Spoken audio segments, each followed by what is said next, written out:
Good morning students. हमने अभी तक अपना फर्स्ट चैप्टर और सेकंड चैप्टर कंप्लीट कर लिया है। आज हम अपना थर्ड चैप्टर स्टार्ट कर रहे हैं जिसका नाम है theory of consumer behaviour, some theoretical tools of analysis.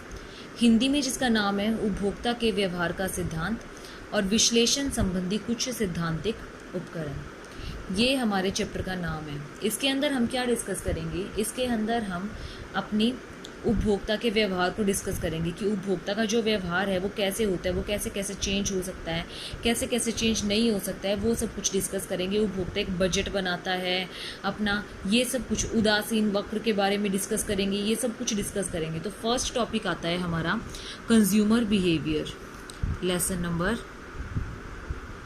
3। First topic है कंज्यूमर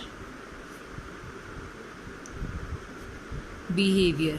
कंज्यूमर बिहेवियर को हिंदी में क्या बोलते हैं? उपभोक्ता व्यवहार। हम अपने कंज्यूमर बिहेवियर, कंज्यूमर का मतलब होता है उपभोक्ता और बिहेवियर का मतलब होता है व्यवहार, कि एक सामान खरीदने वाला व्यक्ति जिसको अपना सामान खरीद के यूज़ करना है वो कैसा व्यवहार कर रहा है, कैसा व्यवहार नहीं कर रहा है, वो डिस्कस करते हैं हम इसमें। वो कैसे डिस्कस करेंगे? अब हम सबसे पहले हमें ये पता होना चाहिए, आपको पता है कि आपके साधन जो होते हैं वो सीमित होते हैं, जिसके लिए एक कंज्यूमर जो होता है, आपके पास पैसा जो है वो लिमिटेड है ना। एक कंज्यूमर जो है वो देख देख के अपना पैसा यूज़ करता है कि कहाँ उसको अपना पैसा कितना लगाना है। अगर वो अपना पैसा कुछ ऐसी जगह लगा देगा कि उसको कम सेटिस्फेक्शन मिले, जितना उसने पैसा लगाया है उस पैसे जितनी उसको सेटिस्फेक्शन ना मिले, तो कोई फ़ायदा होगा पैसे लगाने का? कोई फ़ायदा नहीं होगा। इसलिए कंज्यूमर सबसे पहले ये स्टडी करता है कि उसे कहाँ सबसे अच्छा प्रोडक्ट मिलेगा और कहाँ उसको सबसे ज़्यादा सेटिस्फेक्शन, संतुष्टि मिलेगी। तो ये डिसाइड करता है पहले वो, उसके बाद अपना पैसा लगाता है उस चीज़ में। तो अब हम इसके अगर मीनिंग के रूप में देखें तो वो मीनिंग क्या है? उपभोक्ता व्यवहार से अभिप्राय क्या, इसका क्या मतलब है कि उपभोक्ता जो हैं वे ऐसी वस्तुओं का चुनाव करते हैं कि वो अपनी आय को किस प्रकार कहाँ खर्च करेंगे, कि वो अपनी आय को ऐसी वस्तुओं का चुनाव करते हैं जिस पर वो अपनी आय को किस प्रकार और कैसे खर्च करेंगे। अगर इसके दूसरी सेंस में मैं लेती हूँ तो वो क्या करते हैं? उपभोक्ता ऐसी चीज़ें डिसाइड करते हैं जो अपनी दी हुई आय की बदले में उस वस्तु से उन्हें आत्म संतुष्टि प्राप्त हो सके, अधिक से अधिक आत्म संतुष्टि प्राप्त हो सके। मतलब जो उन्होंने पैसे दिए हैं उससे वो अधिक से अधिक संतुष्टि प्राप्त कर सकते हैं। ये होता है उपभोक्ता व्यवहार का एग्जैक्ट मतलब।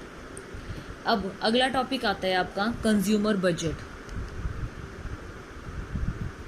इसमें यहाँ पे क्या देखता है उपभोक्ता? मैक्सिमम सेटिस्फेक्शन,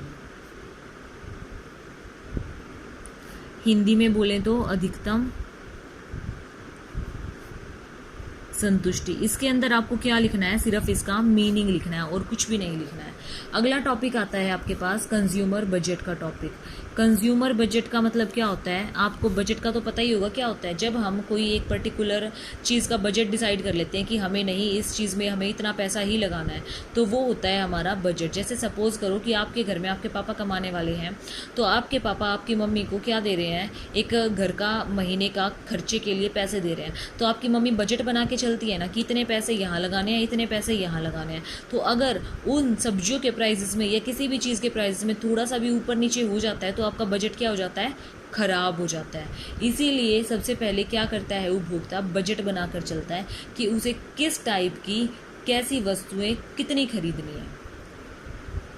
अगर मैं इसका मीनिंग एक लाइन में देखूं या फिर हम इसका मीनिंग एक डेफिनेशन के रूप में देखें तो एक उपभोक्ता बजट क्या होता है? उपभोक्ता बजट वो बजट होता है जिसमें दो वस्तुओं के एक समूह से प्राप्य संयोग व्यक्त होते हैं। मतलब इसमें हम दो गुड्स को लेकर चलते हैं कि अगर हमारे एक गुड्स की पॉसिबिलिटी, मतलब एक गुड्स अगर महंगा है तो हम दूसरे की गुड्स की सारी यूनिट्स खरीद लेंगे जिसकी ज़्यादा यूनिट्स आएंगी। फिर हमारा गुड्स की हम अगर थोड़ी सी यूनिट्स इंक्रीज़ करते हैं तो हमें दूसरे गुड्स की यूनिट्स थोड़ी कम करनी पड़ेगी। जैसे इसका एक एग्जाम्पल देती हूँ मैं, गुड्स 1, गुड्स एक्स और गुड्स वाई। अगर गुड्स एक्स जो है वो है 10 रुपये पर यूनिट, कि एक सेब 10 रुपये की आती है और यहाँ पे है 5 रुपये पर यूनिट। से संतरे लगा लो यहाँ पे 5 रुपये पर यूनिट। तो उसके पास कितने हैं 50 रुपये टोटल। तो इसमें कितने सेब खरीदेगा वो 5 सेब खरीद सकता है, और इसमें कितने संतरे खरीद सकता है 10 संतरे खरीद सकता है। तो यहाँ से अगर हम अपनी यूनिट्स को कम करेंगे तो यहाँ से वो संतरे ज़्यादा खरीद सकता है, या फिर यहाँ से संतरों का प्राइस जो है या फिर यूनिट्स जो है वो कम करेंगे तो वो एप्पल ज़्यादा खरीद सकता है। तो इसलिए ये हमारा क्या होता है बजट। अब फर्स्ट स्टेप तो हम क्या चलते हैं कि हमें यहाँ पे ज़ीरो दिखानी होती है इसकी, क्योंकि ये जो है बजट वो स्टार्टिंग से ऐसे मिल के चलता है। ये होती है हमारे बजट की एग्जैक्ट बजट लाइन, जिसको हम बोलते हैं बजट लाइन, जो दो गुड्स के संयोगों को प्रकट करती है, गुड्स एक्स और गुड्स वाई, दो गुड्स के संयोग को, कॉम्बिनेशन को प्रकट करती है। अगर ये 0 होगा तो ये 10 होगा, और अगर ये 10 ये जैसे सपोज करो ये 8 हो गया या फिर ये 2 हो गया तो ये 8 हो जाएगा, ये 4 हुआ तो ये 6 हो जाएगा, और अगर हमारे पास ये 6 होता है तो ये 4 हो जाएगा, और अगर ये 8 होता है तो 2 हो जाएगा, 10 होता है तो 0 हो जाएगा। ये इस टाइप से इसके कॉम्बिनेशन बनेंगे, और उस कॉम्बिनेशन से आप बना के भी देख सकते हो अपने ग्राफ पेपर पे, आपकी यही फिगर आएगी, आपकी यही फिगर आएगी। तो बजट क्या डिफाइन करता है, बजट आपके उपभोक्ता को ये दिखाता है कि आप अपने गुड्स को खरीदने के लिए कैसे कैसे अपना पैसा यूज़ कर सकते हो, कैसे अपना पैसा यूज़ नहीं कर सकते हो। अब डायग्रामेटिकली जो रिप्रेजेंटेशन होती है वो ऐसे होती है इसकी, इस वाली लाइन को हम क्या बोलते हैं बजट रेखा हिंदी में बोलते हैं, और बजट लाइन इंग्लिश में बोलते हैं। ठीक है स्टूडेंट्स, अब हमारे पास हमने बजट लाइन भी कर ली और बजट रेखा भी कर ली, मतलब दोनों एक ही हैं, बस मीडियम का डिफरेंस है। इंग्लिश मीडियम में इसको हम क्या बोलते हैं बजट लाइन, और हिंदी में क्या बोलते हैं बजट रेखा। ये हमारा जो बजट रेखा होती है वो क्या दिखाती है, दो बजट रेखा क्या होती है जो हमें क्या दिखाती है, दो वस्तुओं के संयोग को प्रकट करती है।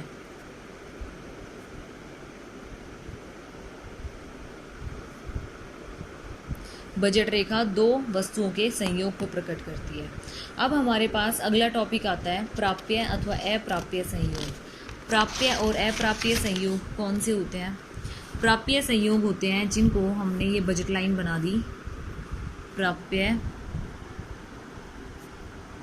और अप्राप्य संयोग, ये हमारा टॉपिक का नाम है। ये हमारी क्या है बजट लाइन, आपको पता है बजट रेखा हिंदी में जिसको बोलते हैं। इसके अंदर का जो सारी चीज है, ये सारा का सारा पार्ट, ये क्या है, इसको हम प्राप्त कर सकते हैं। इसका मतलब ये लिमिटेड पोर्शन है, तो ये होता है आपका प्राप्य, जिनको आप प्राप्त कर सकते हो। ये आपका जो पोर्शन है, ये वाला कैसा पोर्शन है, ये जो बाहर वाला पोर्शन है ये अप्राप्य है। क्यों? क्योंकि आपको नहीं पता ये कहाँ तक कितना फैला हुआ है, कितना फैला नहीं हुआ है। ठीक है, तो इसको हम क्या दिखाते हैं, जब एक कंज्यूमर के अंदर क्षमता होती है किसी भी चीज़ को खरीदने की, तो वो किसके अंदर आता है, हमारा इस अटेनेबल पोर्शन के अंदर आता है। और जब कंज्यूमर नहीं खरीद सकता है, उसके अंदर इतनी क्षमता नहीं है कि वो अपने पैसे से क्या खरीद सके, एक अनअटेनेबल या फिर कुछ आउट ऑफ बजट कोई चीज़ खरीद सकते, तो वो आपके अनअटेनेबल में आ जाता है, अनअटेनेबल में आ जाता है।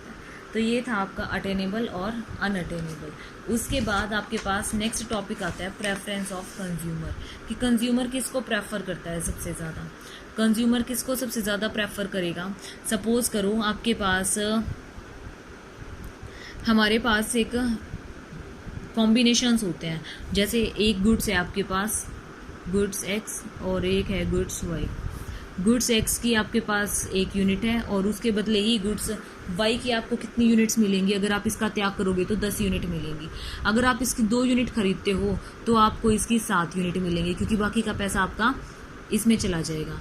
अगर आप गुड्स एक्स की 3 यूनिट खरीदते हो तो आपको 5 यूनिट मिलेंगी गुड्स वाई की।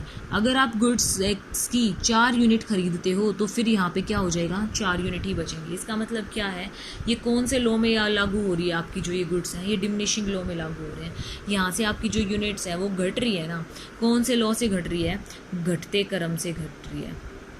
घटते क्रम से क्यों घट रही है? यहाँ पे पहले 3 का डिफरेंस आया, फिर यहाँ पे 2 का डिफरेंस आया और फिर यहाँ पे 1 का डिफरेंस आया। इसीलिए ये किस क्रम से घट रही है, ये घटते हुए क्रम से घट रही है। अब जब घटते हुए क्रम से घटती है ना कोई चीज़, तो उसको हम क्या बोलते हैं, उसकी शेप कैसी आती है, किस टाइप की शेप आती है उसकी इस टाइप की शेप आती है, उसको हम क्या बोलते हैं, तटस्थता वक्र। तटस्थता वक्र, या फिर इंग्लिश में बोलते हैं इंडिफरेंस कर्व। ये था हमारा law of diminishing marginal utility, भी हम इसको बोल देंगे कि कंज्यूमर की जो डिमिनिशिंग मार्जिनल रेट है वो कैसे घटती है। आपका ये क्वेश्चन 4 नंबर में आ सकता है। आप इसको कैसे प्रेफर करोगे, आप ये लेकर दिखा दो इस टाइप से कि आपका जो सीधा खड़ा हुआ है ना वो तो क्या है, आपका डेल वाई है, और ये क्या है, आपका डेल एक्स है। जो चेंज आता है इनमें कितना चेंज आया, सपोज करो ये 0 था, 2 था, 4 था, 6 था, ये 2 4 6 8, ठीक है। यहाँ पे कितनी यूनिट्स घटी हैं, 4 यूनिट्स। आपका MRS का फॉर्मूला क्या होता है, डेल वाई अपॉन में डेल एक्स, ये फॉर्मूला है इसका। कितनी यूनिट्स घटी हैं आपकी, यहाँ पे 4 यूनिट्स, और यहाँ पे कितनी यूनिट्स बढ़ी हैं, 2 यूनिट्स। तो आपका आंसर क्या आ जाएगा, 2:1 की रेशो में आ जाएगा, ठीक है। ये है आपका एग्जैक्ट जो आपका MRS है, डिमिनिशिंग मार्जिनल यूटिलिटी। आया स्टूडेंट समझ में, ये इम्पॉर्टेंट टॉपिक है। अब अगला आता है हमारे पास इंडिफरेंस कर्व, तटस्थता वक्र, वो हम कल डिस्कस करेंगे। मैं आपको फिर रिमाइंड करा देती हूँ, कल आपकी कॉपी चेक होनी है। सब अपनी पिक्स क्लिक करके फर्स्ट और सेकंड चैप्टर की मुझे सेंड कर देना। मैं फिर से रिपीट कर रही हूँ, आपकी नोटबुक्स चेक होनी है, तो आप अपनी नोटबुक्स फर्स्ट और सेकंड चैप्टर की पिक्स क्लिक करके मुझे सेंड कर देना। Thank you students.